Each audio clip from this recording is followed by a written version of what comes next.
Welcome to Moments with Marianne. This is your host, Marianne Pastana. We're here today with special guest, Michelle Witte, who's here to share with us Final Exit Network. What does the right to die with dignity truly mean in today's world? Well, today's guest is here to share with us just that. Michelle Witte stepped into the role of executive director with a deep personal connection to the cause. In 2022, she cared for her mother through the painful final stages of Parkinson's disease, an experience that profoundly shaped her understanding of the need for compassionate end-of-life options. Her mom asked her day after day, "When will this end?" Her suffering ignited in Michelle a passion to help ensure that no one else must endure what they did. That passion led her to advocacy at the Minnesota State Legislature and ultimately to discovering Final Exit Network. Now as executive director, Michelle brings both her personal experience and a distinguished career in nonprofit leadership, aging and healthcare, civic engagement, and resource development. So welcome to the show, Michelle Witte. Thank you so much, Marianne. It's great to be here. Well, what an honor it is to have you here and to talk about the work that you're doing. I'd love to hear from you what exactly Final Exit Network is and what does it do? Well, great question. Final Exit Network really is a nonprofit. Then we educate and support people who want choice in dying. That means we provide clear information about end-of-life options and compassionate support for people who might be suffering and don't want to prolong that suffering unnecessarily. You know, we all die, as we know, but it's not a question of if, but when and how. So we provide a lot of different services to help people learn about and ask questions of options to choose a peaceful and dignified death. We have coordinators who answer questions for people. We have our Chosen Death Forum, which is a monthly online gathering for people to ask all the questions they have in a safe space about death. It's not something we're used to talking about, right? A lot of times. And so it's a great way to get together with other people. We also have the Good Death Society blog and Right to Die news to keep people aware of all the things going on in the choice in dying movement. We also do special support for advanced care directives. Of course, that is especially important for people to advocate for their end-of-life care, but especially for people living with dementia as an area of concern and interest. And lastly, the biggest part of what we do really is the education about very specific legal end-of-life options. People often just don't know, and as we'll explore, my story was one where I did not know all the legal options available to me. And knowledge is power as we age. So we really help people understand what's going on, what's out there, what's happening in medical aid in dying. That's in 12 states now. The concept called voluntary stopping of eating and drinking, Swiss clinic options. There's options for people to go out of the country, and also then our own exit guide program, which provides trained volunteers who serve as exit guides to provide information so that their end of life can be peaceful and have practical options that they can consider. So there's a lot going on in there, but that kind of gives you the overview of all the things we're working on. Well, I found this to be just so interesting. Now, is this something you mentioned it's available in 12 states? So can you share a little bit about that? Right. So it is helpful to understand kind of the difference of the options. So medical aid in dying is really the legislative move that's been afoot here in the last decade or so within our country and around the world that makes it possible for, again, qualified, capable adults with a terminal illness who are expected to die within 6 months or less to get direct medical intervention, to get a medication in order to die peacefully. And that is now available in 12 states. There's 2 states that don't require that you live in those states, Vermont and Oregon, but generally you have to live in the state where you work then within your healthcare system to legally provide that kind of comfort. So that's the big thing to understand overall. The challenge with medical aid in dying is that it does not include people like, for example, my mother who had Parkinson's disease, and she would not have qualified. A lot of people aren't necessarily given a 6 month, sort of exit date, right? So they don't qualify. People with dementia, other these. So medical aid in dying is one great option that we support, and we're grateful that people are working on that. These other 3 options, though, that are the ones that people often don't hear a lot about, and that's where we really focus in on, is the voluntary stopping of eating and drinking, or called VSED, which is an increasingly documented way of hastening one's death when people are not living in MAID states. And then again, the Swiss clinic options, and then our exit guide program. So I'd love to talk more about any of those too, but I like to make that distinction that, again, it's great to have medical aid in dying in 12 states, but there are other options when people don't qualify for that support. Well, can you share your story with us? Yeah, so I was especially drawn to this job. It's really more of a vocation, of a mission for me, because I've been involved in long-term care and serving seniors for my whole professional life, and didn't realize all the options available to me. And my mother had Parkinson's disease, and I brought her home to hospice care here in my home in 2022. And her life was really unbearable. She didn't have necessarily a terminal illness, as most people with Parkinson's, for example. If you Google how do you die with Parkinson's disease, sadly, 70% of the people die of aspiration pneumonia, meaning they choke to death. There's a lot of diseases that just don't fit a nice little comfortable way of ending your life. And she was stuck in that. She had really, really debilitating conditions, and every day would ask me, when will this end? When will this end? I can't take this. And someone had brought up to me this notion of voluntary stopping of eating and drinking, or what we call VSED. And this is a very legal, everything I'm talking about today are legal options that people do have the right to refuse treatment, right? They have the right to refuse, I don't want any more chemotherapy, or I don't want any more of this medication or that. It's actually legal for anyone to take their life at any time. But it's not always legal to assist people, right? That's the challenge we'll discuss. But in this case, when people say, I just can't go on anymore, I want to stop eating and drinking, it is a legal method, although it is not always supported. A lot of times there's a lot of confusion around it, what can be allowed or not allowed. In my mom's case, we did have hospice, but they were clear that they couldn't really they could help her with the medications and to make her comfortable.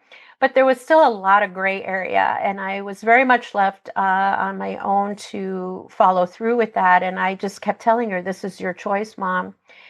And it took her, she was only like 108 pounds at the time she started, but she eventually, went 11 days with no food, 5 days with no drinking before she passed. And it really brought to life for me this, and there's so many, hundreds, thousands of stories published out there and available of people who really are struggling at the end of life with very few options. I just kept saying to myself, why is this so? Why do we have to go through this?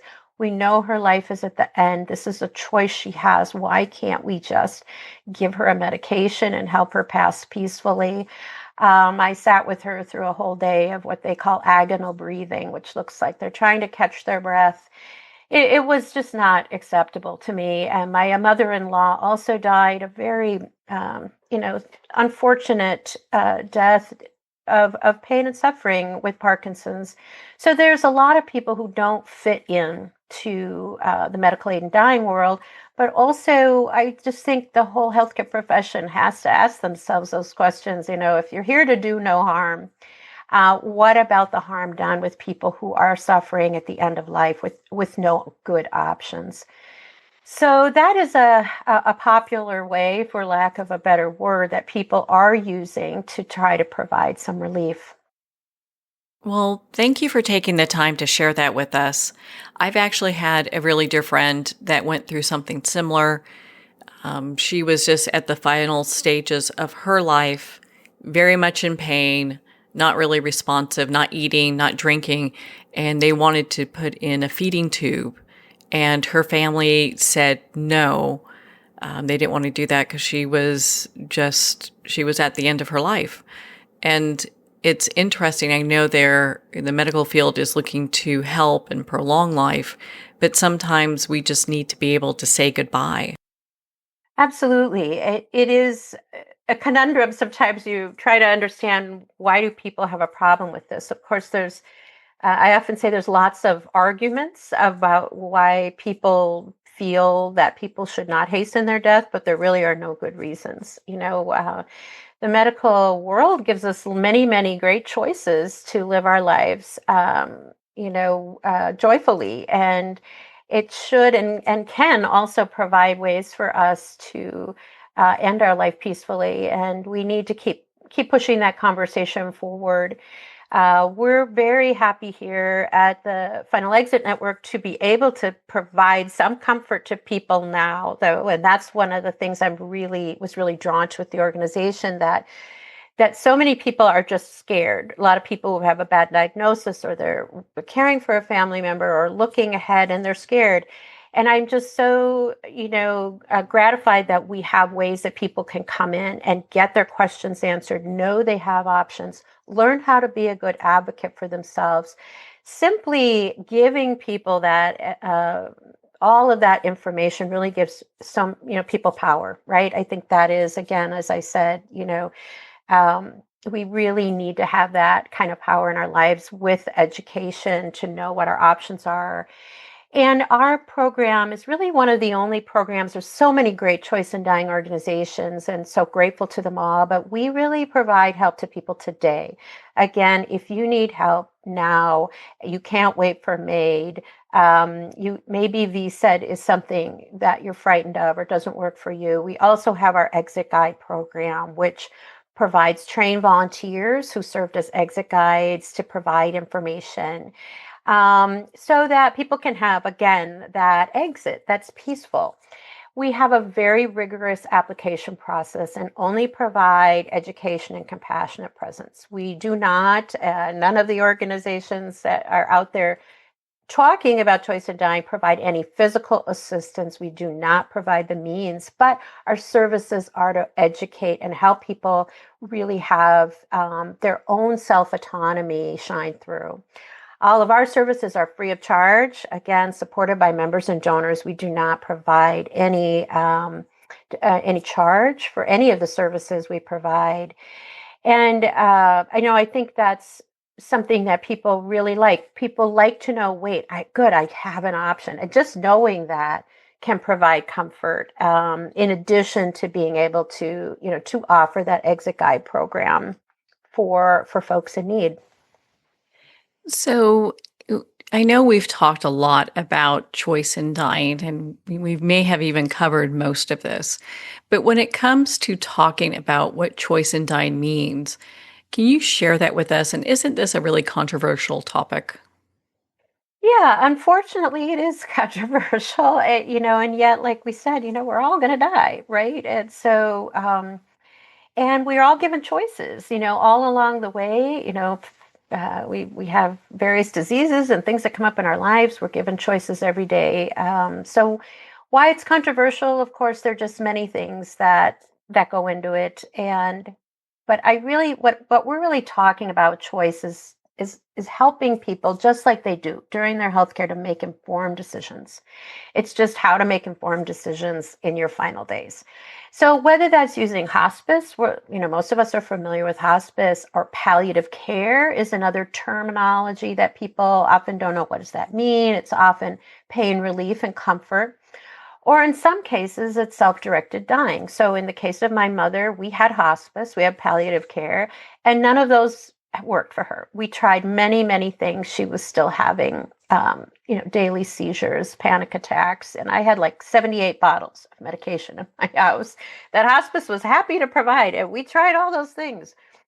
But it just, not everything is curable because we all are going to face our end. So what I think is really important to understand is that, all of these services, however, in choice and dying, are all only provided to competent adults. And sometimes people will talk about the real pushback often in this movement is coercion, the fear that, people who are vulnerable, or people with disabilities, or people who have a truly just purely mental health condition will somehow be coerced or allowed to die,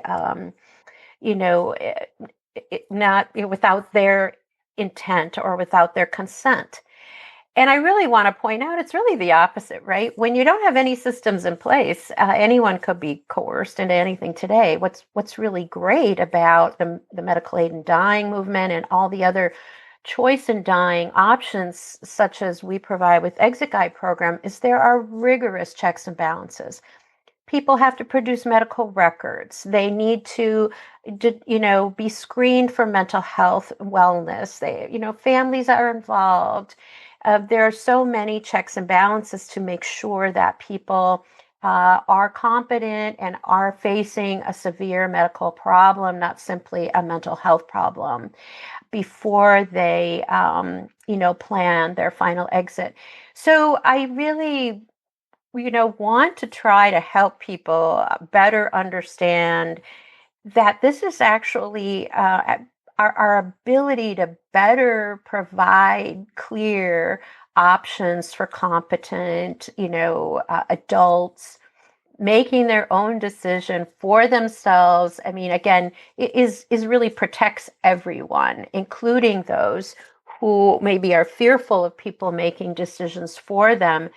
Everything we're talking about in choice and dying is allowing everyone today, me, myself, my own person, to make choices for my own life. So I think that's something we have to keep really reiterating in the conversation. So, what role do volunteers play in this whole program that you have? Great question. We have so many dedicated volunteers, almost 80 people. And of course, in the nonprofit world, we rely on very smart, kind souls to help. And we really have our volunteers serve many purposes. We have a medical review committee, like we talked about. That again, anyone who applies to come into our Exit Guide program has to submit medical records and application process. So we're really, really privileged to have medical professionals to review those. We have trained people, our coordinators, who are trained to provide all of those great questions, answer those questions we're talking about, provide access to educational resources. And then our guides themselves, who are trained to really provide emotional support, information, and a comfortable presence for people as they go through, walking alongside with the families and walking alongside them as they go through these really profound moments so they don't feel isolated. I really felt that way, Marianne, when my mom was dying. I'm an only child, and here I had hospice, and we have a great care system, but I really was all alone. I didn't know, wait, how do I do this? I'm like looking through papers, I would have really valued somebody personally just being with me Even though my mother was very clear this was her choice and her choice alone, we were helping facilitate it. I'm really grateful that we can provide that compassionate presence for people as they consider and go through their final days. What a big piece that is. Yeah. Yeah, and does it take a special person to be a volunteer? Or are you looking for certain characteristics? The biggest one is obviously is compassion. Another set of volunteers I forgot to mention really are our outreach and education volunteers, people who write our blog and do our chosen death forum and provide our speakers bureau. All of our people share our commitment to choice and dying, individual autonomy. We should all have a choice.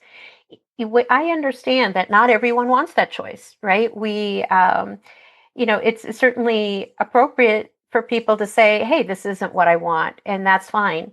But the people who don't want that shouldn't make it impossible for others to make that choice. That's really what, the essence of autonomy is. I should have the ability to make legal choices myself. So certainly all of our volunteers really understand and are committed to that. Most of them have seen it. They've seen good deaths and bad deaths and know the difference and understand that there's power in helping people through these tough times. So certainly I think everyone has an understanding, probably an experience with it, and a compassion and a strong belief in our, it's our First Amendment right, to be able to educate people on all of the options out there to them, to help people know and be empowered, not only with information, but with knowing there are people to stand beside you. So I think those are things we all share in common. Well, congratulations on your new role as executive director there. I mean, what a big deal that is. And it just has me thinking, like, what impact do you hope that Final Exit Network will have under your leadership? Oh, wow, that's a big question. Well, I really am excited to expand awareness, again, of people to know about their rights and their options. Again, this was just 3 years ago and I didn't know. And I'm involved in long-term care. I help to advocate for medical aid in dying here in my home state of Minnesota. So I know we need to get more information. I also really want to build more bridges with healthcare providers and policy makers so that conversations about end of life choice become part of the broader dialogue about personal autonomy and healthcare. We need to broaden the conversation to accept that as we work to extend the quantity of our lives, helping people to live longer, we must also accept that quality of life is a factor and people should be allowed to stop treatment when their lives are no longer bearable and to include choices that help them end their life in peace, preserving their dignity. I also really hope to help teach people the language they need to discuss this difficult topic. I know it's hard, but again, while there may be many arguments, some bring up religious, ethical, medical, or legal arguments, there are no true reasons to let people like my mother suffer needlessly for months, weeks, or days, knowing her life was coming to an end anyway. So I am really looking forward to also, understanding people's concerns, their pushback on choice and dying, and being able to better engage them. I really hope people will take a look at our webpage, and we have wonderful stories about people who, in their situations and the choices they made. And I think as we get to promote that more widely, we will see people growing with greater awareness and acceptance of this really important step in our healthcare, right? Our healthcare should take us from birth through death. I often say I felt like I was, brought by this great, healthcare system and then left on a cliff with nowhere to go. And we need to move that cliff away and be able to all be in this together. Michelle, earlier you mentioned the Swiss clinic options. Can you share that with us? Yes, I can. So Switzerland is one of the only countries in the world that does provide Again, a peaceful exit option regardless of where you live and your circumstances. It does, however, have a process. You do have to apply. There's great rigor. There are, I believe, 3 clinics now, and we do have sort of volunteers who are experts in that for people who choose that. People will often fly to Switzerland, and that's how they'll choose to end their life. It's expensive. We don't take any money for it or any money for our guidance, but the clinics do need to cover their expenses. So we try to really help them understand those options. Medical aid in dying and the whole choice in dying movement is a worldwide conversation, right? We're part of the World Federation of Right to Die Societies, really talking with people across the globe about how they're managing this situation. Canada is really out front in medical aid in dying, as are, the Netherlands and other countries. But unfortunately, there are still a lot of challenges, right, that are out there. Even though we've shown all of these, again, we only discuss legal options. And the Swiss clinic option is one of them, but a lot of conversations happening across the globe, and we're really privileged here at Final Exit Network to be a part of that conversation and keeping that information out there for folks to learn about. Now, is there a misconception that says that perhaps Final Exit Network is promoting like suicide? And if so, how do you respond to that? Yeah, it's a big one, right?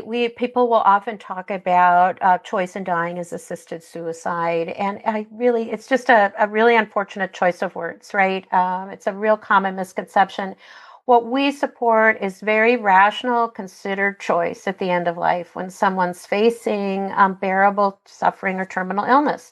That's very different from impulsive suicide based on a mental health condition that does have effective treatments. We are very clear in the work we do, as is medical aid in dying, and the whole movement as a whole really is making that distinction. We have the suicide hotline at the top of our webpage.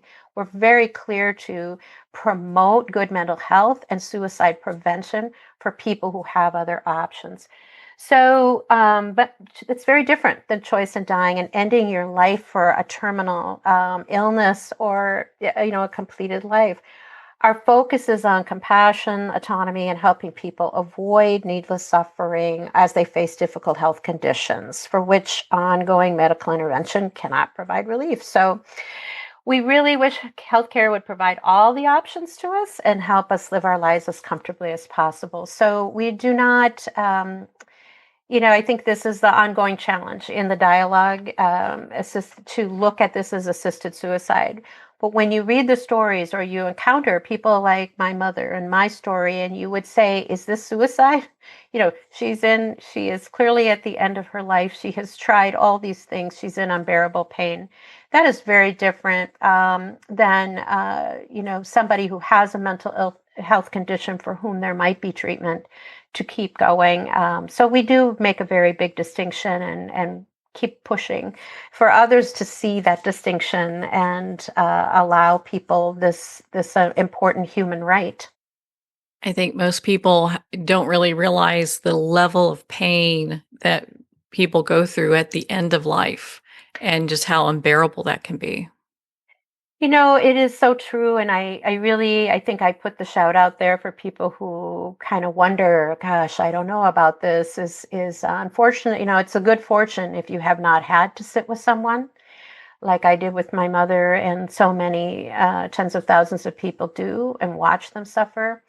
But please try to learn about that and understand that, if you were lucky enough to not be a part of that, still understand that others are out there with that challenge. And again, it really, if it's something that you personally don't want for yourself, you don't need to choose it. There's nothing about medical aid in dying that forces people into hastening their death or ending their life any too soon. Nothing at all. Everything is for only competent, people who've made choices in advance or at the time, that people are really saying, I want this for me, very clearly and distinctly. Not about, I want this for other people. I want this for me. That's really it's a simple message overall, but, it gets complex as people bring in a lot of different filters to the conversation. So, Michelle, how can people get involved or learn more? Right. So please come to our website at finalexitnetwork.org. You'll find so many resources about the services we offer, how to volunteer. Also, I really encourage people to watch our 2 short videos on our homepage. One explains the services and choice in dying really well. The other is a wonderful story of someone who did go through our exit guide program, a beautiful story. I think really understanding the stories, we also have an anthology that was done by a wonderful volunteer of stories that when you really start to realize and see the people and what their choices were and why they make these choices to hasten their death, you really start to understand. So I hope that people will do that and become a member. Very easy to become a member. We have a fabulous magazine we put out quarterly, and we have a lot of access to these conversations, like our Chosen Death Forum. So become a member, get involved, consider volunteering, and most of all, please do have those conversations with your families. Get your advanced care planning ducks in a row, as I say. Start to think about it. It is something I know isn't, hey, we're having supper tonight. Let's talk about how we're going to die. I do that though now, and people know that for me, but it's kind of been, it's freeing to say, listen, this is a normal process. If people are prepared, they've thought things through, we can live our lives with greater joy and fulfillment when we know we have a plan and we know we have options in place, and our family knows. We don't leave our family behind wondering how am I going to deal with this?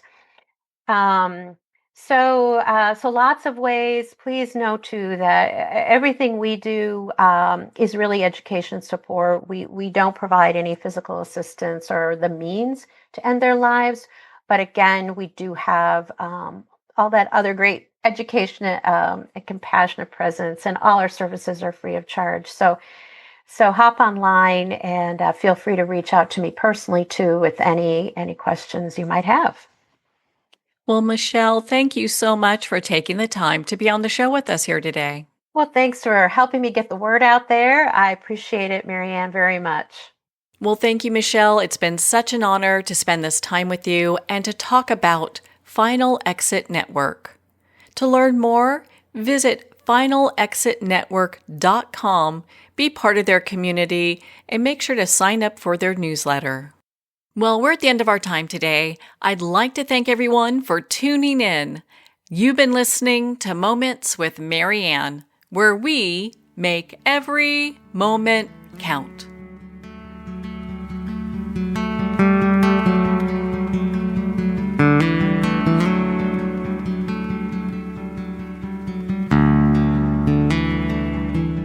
In a single moment, your life can change. Moments with Marianne is a transformative hour that covers an endless array of topics with the best of the best. Her guests are leaders in their fields, ranging from inspirational authors, top industry leaders, and business and spiritual entrepreneurs. Each guest is gifted and a true visionary, a recognized leader in her own work, and while teaching others to develop, refocus, and grow, Marianne will bring the best guest and sometimes a special surprise. Don't miss this. You never know just which moment will change your life forever. Make sure to tune in and visit momentswithmarianne.com for more information.